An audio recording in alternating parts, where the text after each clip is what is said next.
Hello, Yu-Gi-Oh players, and welcome to Yu-Gi-Oh! And Business Casual. Today, my first duel of Dark Dragon Month. I will be using Brandy Monarchs, which is what's right there on the screen. It's my modified version of the Monarch deck that Brandymon sent me, that I did in my Subscriber Dad deck workshop last Tuesday. You guys can check out that video if you like. This isn't the most spectacular match. Like, I'm not playing against an incredibly skilled player playing a really good deck, but it does give you the opportunity to check out the kind of combos that this deck can put on the board.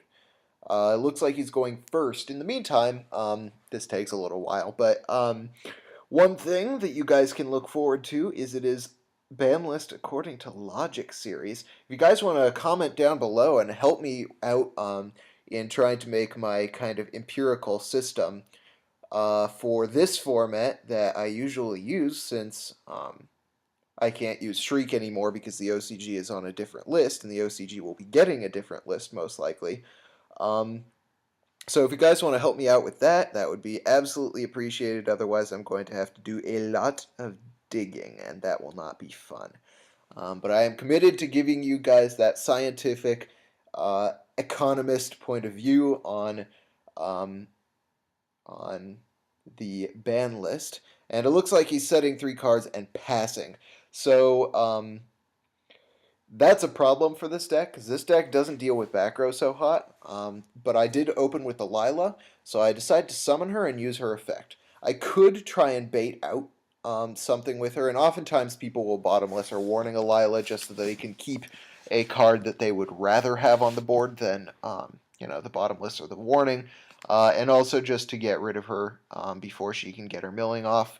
But apparently this person decides not to do that. And also some people decide to attack directly and then use her effect, but as I just destroyed a Mirror Force, it seems like it was a good idea that I decided not to use her. So I mill a Caius, a Vanity's Fiend, and a Maxi, which isn't the most spectacular mill in the world, but the good thing is it gives my Wyver Burster a target for summon. This deck really depends on you being able to get off at least some kind of play first turn, but like once you get one play going and one monster in the graveyard, everything starts to work out. So he starts off with a Nordic monster, the Black Goat, as a lot of people call him, and he decides to attack my Lila, which, I'm absolutely fine with. I'm checking out what his effect is. It's not something that I need to worry about right now. And I open with Soul Exchange, or I draw into Soul Exchange. And I think I'm actually going to use that this turn in order to put a Monarch play on the board, and it also allows me to banish one of his back row. So I activate the Soul Exchange, and I tribute it to summon my Caius. And this is taking a while. Yeah, I hope you guys have been watching the ARG Circuit series. Been some great matches. Some of them were kind of boring just because one person obviously dominated, but the Billy Breaks match with Robert Pena or whatever, who's the Evil Swarm player, was freaking amazing. So I summoned that Caius and decided to banish his back row on the right. And we'll see what that is. It's a Book of Moon, which he then uses to set my Caius face down, which I'm totally cool with. I am not worried about any of this. So I decide to end my turn, since there's nothing more I can do with this turn, and I am already at a +1, even though I had to go, even though I don't remember where I was going with that. Yeah, but I have a +1 now. And it really didn't matter that he Book of Mooned my Caius, because I wasn't going to attack that turn anyway, because I had Soul Exchange. So he sets another back row. I decided to just flip the Caius, having drawn into Maxi, which is not ideal. I mean, it's better than drawing into a second Veiler, I suppose.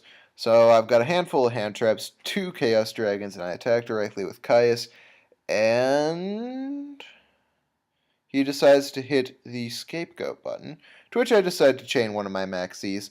I'm not really worried about his going crazy on me next turn. And I also have another Maxi and an Effect Veiler, so I'd rather get the one of draw off of the Maxi than have that be dead in my hand. So I get a Soul Exchange off of it, which is pretty good because it means that I can conserve my resources with my Monarchs even better and get rid of even more of his monsters. Um, so he decides to end his turn, and this looks like it's going to be a serious battle of attrition here, because I'm just going to be attacking goat tokens for a while. Um, and I end my turn.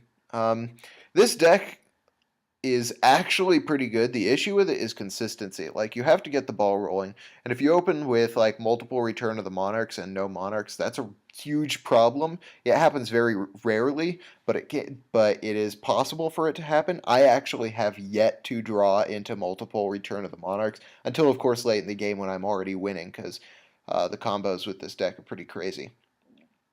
So he synchros for Gaia Knight, and I could have Maxi'd when he summoned the Goldfosh, but I decided against it just because I'd rather get either stop a play or get a plus off of that Maxi, and I'm not especially worried about that Gaia Knight.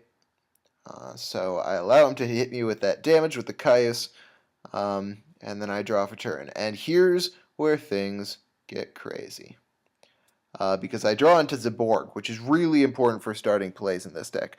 The reason why I use Zaborg or two Zaborgs over, two more Rysas is because Zaborg is a light monster, which allows you to, or allows me to start plays going with my black and white dragons more quickly than if I used Ryza, because it's a wind monster and I can't banish wind monsters to summon my white and black dragons. So I decided to summon the white dragon Wyverburster by banishing Caius from my grave, and then I activate Return of the Monarchs, which is where things get cray, because then I can tribute my white dragon Wyverburster in order to summon the Zaborg, which I will then use to take out the Gaia dragon unless he has a response. And I vaguely remember his having a response. Apparently that wasn't this duel. I've had a few duels with this deck, and it's been working pretty well so far. So I activate Zaborg's effect, Return's effect, and Wyverburster's effect, which is part of what makes this deck so amazing, is the fact that, like, every move gets, like, a triple combo off of it. So I decide to add Caius to my hand, so that I'm set up for another Monarch play, and then add a Collapse Serpent, and then Zaborg's effect takes out the Gaia Knight. So I just love that play, and it gets better every time you use Return, because you just keep getting more and more pluses off of Return. This deck is kind of vulnerable to MST, which sucks a major ass, but that's of course why you run the triple Return, and because your opponent isn't always going to be able to MST that. And he compulses my Zaborg, which is awesome.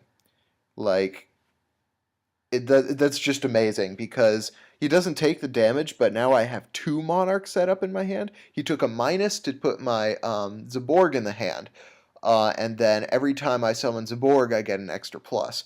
So, freaking amazing stuff. And now I have too many cards in my hand, so I decided to set Soul Exchange, because it isn't hugely important to me right now, since I have Caius, which can get rid of monsters that can't be destroyed by card effect, and I have Black Dragon Collapse Serpent in my hand in order to summon him. So my opponent draws for turn, sends the Compulse to the grave, and so this is one of a few decks that I've been trying to make with Collapse Serpent and Wyverburster. The deck I really want to make right now is Dragonsworn. My opponent didn't do anything that turn, and I drew into another Collapse Serpent, which is awful. But it's okay, because at least I have more fodder for using my monsters. So I decided to use the Collapse Serpent, special summon and attack, and just attack my opponent directly. I didn't need to sack for a Monarch. He didn't have any cards on the board. I would have just had to destroy my own Monarch. So I decided to attack directly with the Collapse Serpent, thinking he probably had a Gores in his hand. Anyway, so I really do want to make Dragonsworn, because I think it'll be amazing with black and white dragons. So he summons the Gores, exactly like I expected. And I decide this is probably a pretty good opportunity to use my Caius. or my Zaborg, since I can get extra damage. I can take out his Gores, and his token won't be able to take out my monster. So I decide to use Zaborg instead of Caius because now I can use Return of the Monarchs to search out Dark Armed Dragon for my deck, which is one of the huge things about Return of the Monarchs, is the fact that you can add Dark Armed from your deck to your hand with it, which is, in my opinion, partially just because I really like Dark Armed, partially because it's really good in a Chaos deck. It's just really good play. So now I ended up with too many cards in my hand. Once again, I want to try and not load up my graveyard with darks too much, just because it would be the more darks are in my graveyard, the harder it is for me to control my graveyard enough to put Dark Armed on the board. And in all honesty, at this point, I do not think that discarding my Maxi now is going to be a huge disadvantage. But apparently, I am deciding to banish for my Wyverburster, so I do not need to discard anything this turn. And if he Dark Holes, then, I don't get Wyverburster's effect because I've used all my Collapse Serpents, but at least I will have that out of the way. So what he doesn't do, and which is the stupid thing not to do, is take out my Wyverburster. Because that just means that all the combos are going to happen next turn. And that is not good for my 100-0 opponent. And I drew into my final Wyverburster, which sucks some major booty, because I want to be able to search for him when I tribute summon my Monarchs. This deck is just so combolicious. I love it. I just wish it was a little more consistent, and it wasn't so weak. Like, Monarchs are probably the weakest deck ever made when it comes to side decking, because pretty much every side deck card in history beats Monarchs. And that's one of the major issues with this deck. I mean, this deck has some cool things about it. For instance, the fact that I've comboed into like 10 cards with Return of the Monarch and my white and black dragons. The fact they can search out Dark Armed, it's just like it loses to MST, it loses to Macro, it loses to Soul Drain. So I don't think it's ever going to be particularly competitive, but I think it's just a fun deck while I can use it. So during the end phase, I decided to discard Wyverburster because it doesn't add another dark to my grave, since I'm liking staying at that like 3 dark equilibrium that I have going on here. And he did lose an extra 1700. That's why he just gained it, in case anybody was wondering. But yeah, so I'm really excited to try and use Dragon Swarms with Wyverburster and Collapse Serpent, because I think the combination with Raiden and Minerva is just awesome. And I hope that Dueling Network actually decides that Light Swords are viable sometime soon. So I Valor his Earth, which apparently he is also playing Agents, which I don't understand in the slightest. And he banishes it to summon his Hyperion, which is, I'm not going to lie, a pretty awesome card for him to have drawn into. The problem is he doesn't have any fairy cards in his grave in order to banish for its effect, which pretty much leaves him gaining no real advantage out of putting Hyperion on the board. Of course, he destroys my Zaborg, but he knows for a fact that I have Caius in my hand because I searched it with Return of the Monarchs. And so, this duel just really the only point of my showing this duel to you. It isn't an example of amazing plays or really close duels. It's just to show you the kinds of combos that this deck can make. And the kinds of crazy things that you can do with Wyverburster and Collapse Serpent. Also to see me search out a Dark Arm and sack my opponent with it pretty hard. So I draw into MST, and I decide to use that MST on my opponent's back row, so I can just banish that Hyperion with Caius, instead of trying to banish the back row or what. Instead of just running kind of headlong into that back row. So I target it with the MST, and he just kind of sits around, which is part of what I really don't like about Dueling Network, because there's a lot of sitting around. So it turns out to be a torrential, which is pretty nice for me to have gotten rid of. I decided to sack my Wyverburster in order to normal summon Caius, which I then used to banish Hyperion. And at this point, I've basically won the game.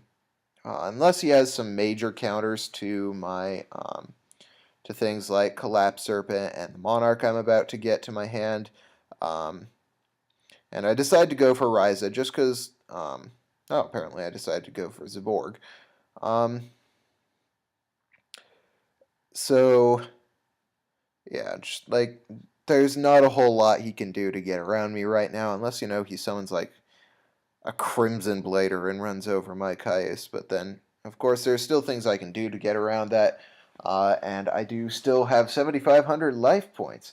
So he goes into his next draw phase. It doesn't look like he's going to be doing a whole lot. He takes a long time to think about it, though. Once again, I really should get Devra, partially because there's a lot of waiting around in Dueling Network, but also because I could then make my Dragonsworn deck and show you guys how that works. So he banishes a light and a dark to summon BLS, which I defs did not see coming. It's not going to help him that much.